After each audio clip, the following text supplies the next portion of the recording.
Jean Houston, who wrote the foreword in the book of The Science of Mind in the 1997 version, said, "These are the times, we are the people, and this is the book that can help us do it." And I think for me, the reason that I wanted to share that with you is because the Science of Mind teaching aids us in the even deeper search for the ultimate common ground. You know, that's what Dr. Holmes had in mind. He was a spiritual seeker like all of us, looking, wandering, wondering, not wanting to let go of the mystery, the thing that we don't understand, but very deeply wanting to understand a sense of unity, a sense of unity within himself, so he could walk on this world, in this world, lighter, clearer, more loving, more compassionate. And the thing that our teaching gives us to help us understand this common ground is the perspective of wholeness. The perspective of wholeness is a healing consciousness. And when we see ourselves as whole, perfect, and complete, our mind is turned away from that which we think needs fixing, that which we think is broken. And as I say that, please take that, whether it's relationship, experience of the lack of money, the lack of health, wholeness, right across the board. Holmes proclaimed that the perception of wholeness is the consciousness of healing. And it's also the prescription for the healing of social issues and conditions as well as personal ones. You know, so today we think about war, we think about peace. You know, how many of you watched Obama's speech when he when he got in again by kind of a slim margin? It was, we were on pins and needles a little bit. And I don't bring that up to start a political conversation. I bring it up because one of the things he said in his speech was about we are the more than the sum of our parts. Emerson talked about that. Wholeness is more than the sum of its parts because it includes the potential of that, the principle, the action, the expression of principle or God that man has not known yet. That's that mystery part, that infinite part. So he says we're more than the sum of our parts. Actually, he said we're more than the sum of our individual ambition. And I wanted to read something that Emerson wrote. He said, again and again in history, internal feuds have destroyed nations great and small, but there is every reason to believe that people will not be betrayed into this obvious suicidal blunder. Such a danger cannot arise as long as people are careful never to allow party spirit to become so embittered that the destruction of their political enemies seems to be more important than the safety of the country. He said, however strongly devoted you may be to any particular cause, however strongly opposed you may be to some other cause, the vital thing to remember is that any cause, however good it may be in itself, is secondary in importance to the supreme cause of national unity. Any other doctrine than this is pure treason. Emerson. So for me, the principle of guidance is truth before power. And for me, the truth is wholeness. That we are one, that there is a unity. We're one by virtue of the deepest need within every human being, which is to be free, to be who we are. Which includes everything else on the list. Liberation. Truth before power is a reasonable order of how to unfold things in our life. And we cannot invert it without causing damage to ourselves or others. Right? So what is the truth that we need to know? What does this teaching say that's true for us?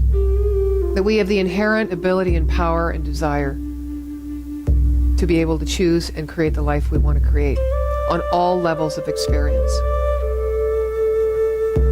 And if we do that, if we dedicate our lives to that, fleshing out from inside of us all those ideas or those beliefs about ourselves or about life or about the world or about future or about past that do not serve to align or bring a unity within ourselves and make ourselves feel harmonious, if we can do that, then we will be free. You know, there was a thread the last couple of days on the field with the ministers within the Center for Spiritual Living, and it was one of the best threads I've ever read, and it was around the question, are we our brother's keeper? Are we responsible for others? Good question on this day. And some people, well, everyone said yes.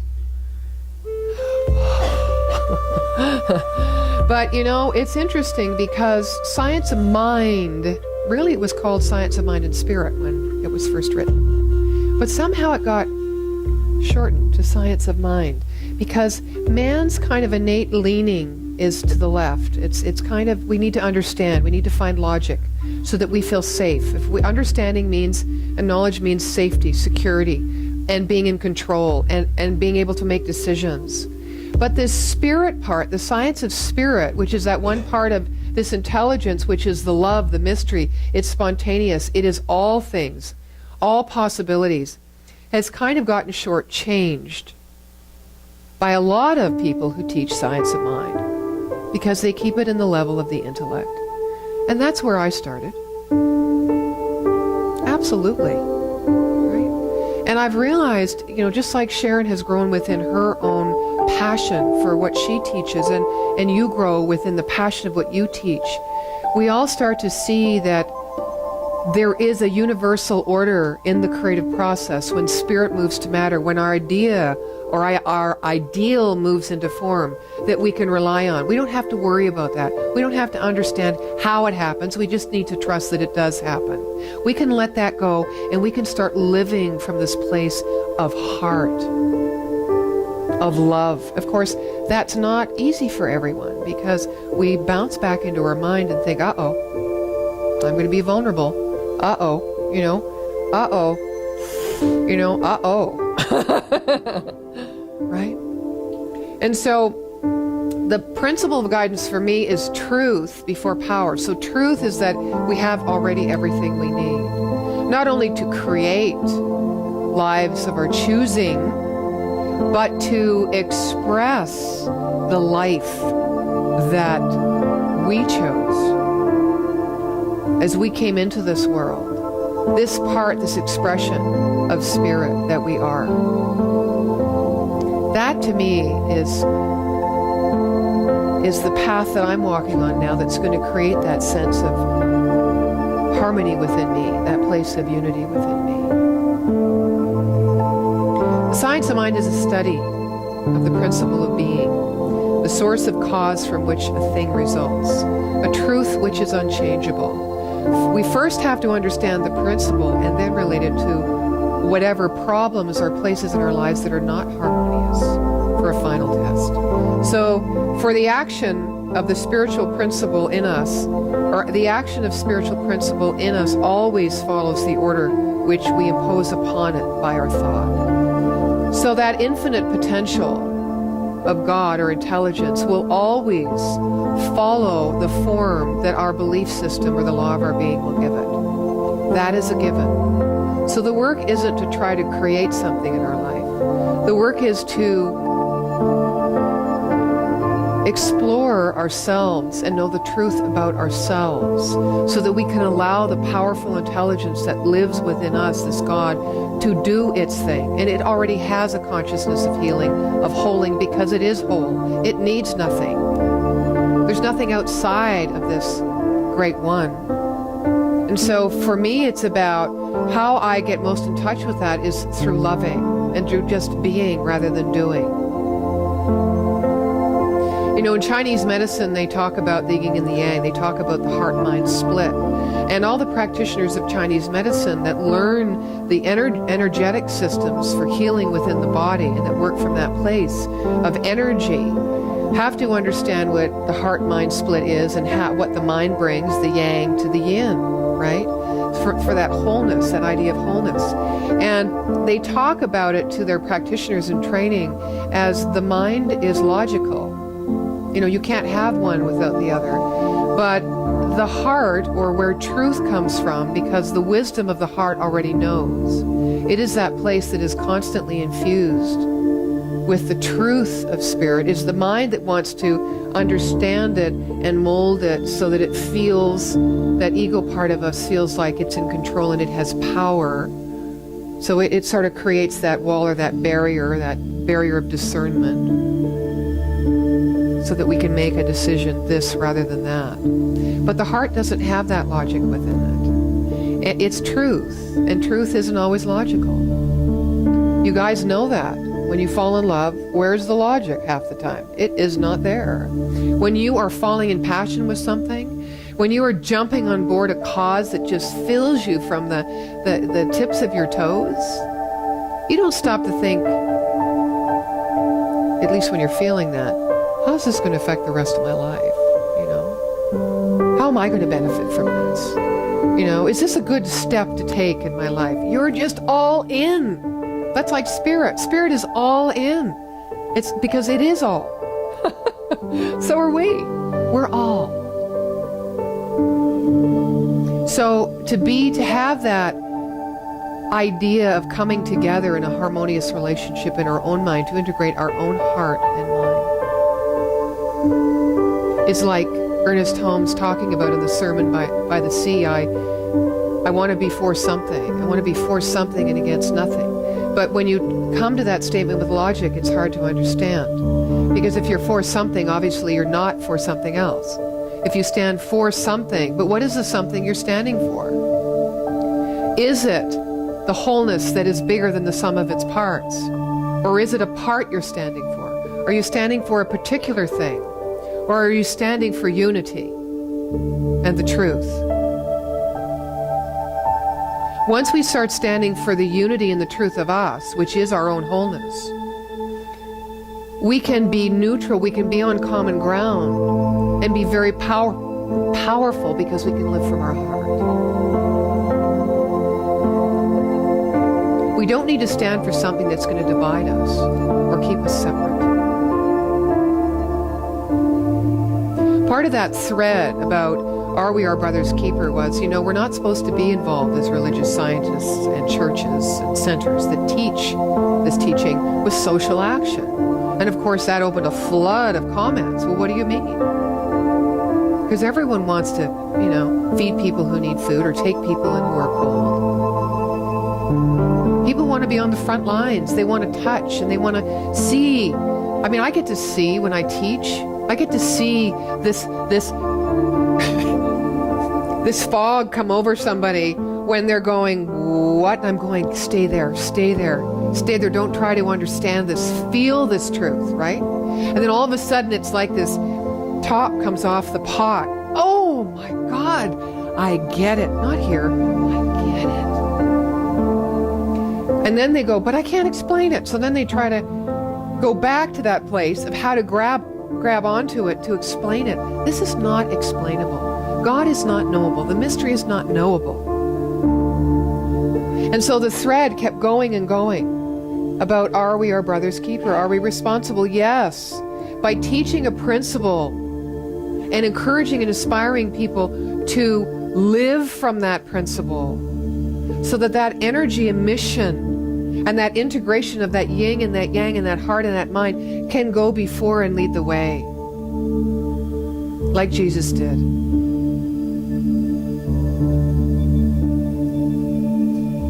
And on that perfect note, I want to acknowledge 11:11. I want to do that by a moment of silence, and I want you, each one of you, to honor what that means to you in this moment. As we open to all those people on whose shoulders we stand. that honored an idea of liberation and freedom, of peace on this planet, so that all of us could walk into that freedom for ourselves.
There's definitely a consciousness on the planet at this time of love replacing separation.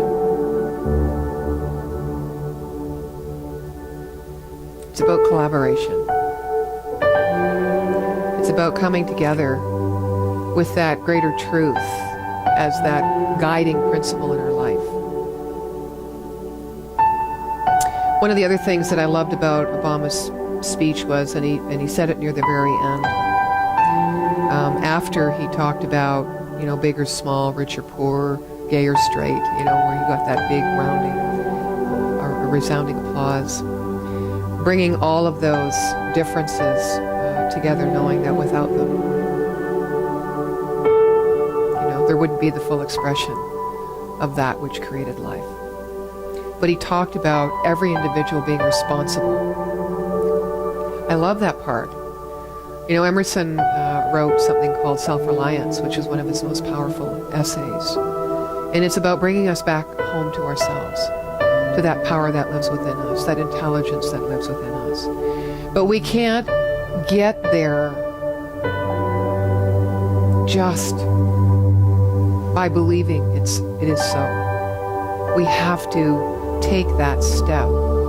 We have to express it. We have to live it. We have to be active socially, bringing this light, bringing this truth, not by our words, not by telling somebody how they should live their life, or what it should be, or what's best. If we knew what was even best for our life, when we treated or did affirmative prayer, we would get the exact right outcome as to and equal to what we believed was the best for our life. But we're learning as students of this teaching that the mystery holds what's best. We can only know part of what's best. And that part we can know is what we prefer, what we'd like, what we think would make us feel happy or be healthy, or that we only can know, we can only project part based on perception. So we need to give something over to that place within ourselves that does it.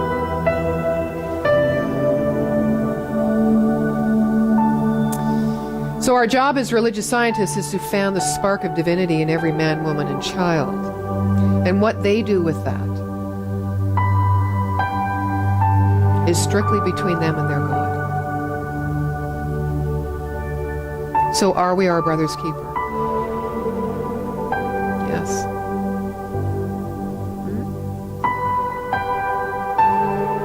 Well, no, because it isn't ours to do it for them. It is ours, yes, because it is ours to know the truth about them. Right?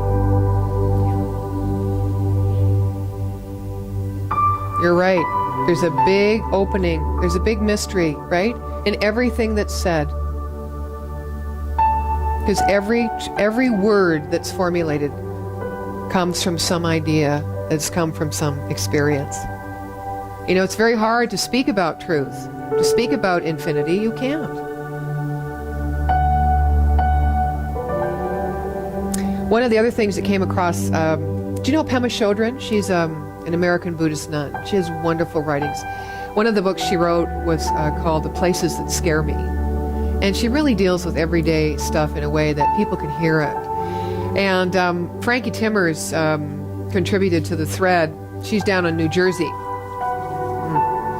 And she said that one of the quotes from Pema she likes is that what is often considered as compassion towards another's challenging situation, when we're beholding it as less than good, is actually a subtle form of spiritual ignorance.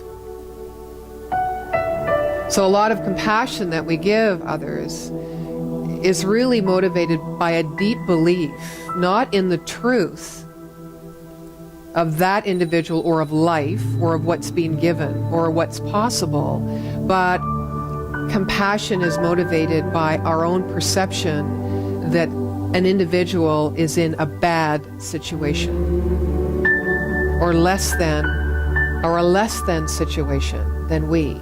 And so what we do is we perpetrate a house divided against itself. We do not hold this idea of truth, which is unity. Interesting. And so Frankie says, and I think you'll like this, 2 of my acid tests for pinpointing where I'm relative to observing or judging someone else's situation are the adage, if you spot it, you've got it. If you've spotted it, you've got it. So if something is coming to you that really pushes your button or you feel resistance to, you've spotted it because it's within you, because we can only recognize outside of us what's in us somewhere. Absolutely. Yeah, because it's always the path to know the truth, right? Doesn't matter. But often we stop and judge ourselves at that moment. Oh my God. Yeah. Yeah. We do many sounds. Yeah. Yeah. Now our second one is the comedian Tom Lehrer's pithy statement. She says, I know there are people who do not love their fellow man, and I hate people like that. You know? Yeah. So definitely the work is within us, right? And the work is a glorious job. It is a glorious job because we get to know who we are, and then we get to draw people to us that can see who we are, and we can see who they are, and we become amazed about ourselves and how we open, like this beautiful lotus blossom, how we open to let the light in. We can only open to let it in after we've let the light out. So the principle of guidance is truth about who we are before we feel empowered in this physical realm to take those action steps, to ask, to receive, to give, to be of purpose, and to live on principle. In South Africa, the meta cosmology is embedded in a single word, Ubuntu. Ubuntu, which signifies very similar to Namaste. So I just want to share this with you to close our time together today. Ubuntu. I honor the place within you where the universe resides. I honor the place within you of love, of light, of truth, of peace. I honor the place within you where, if you are in that place in you, and I am in that place in me, there is only one of us. And so it is. Unless you have twins. Thank you. Sandra?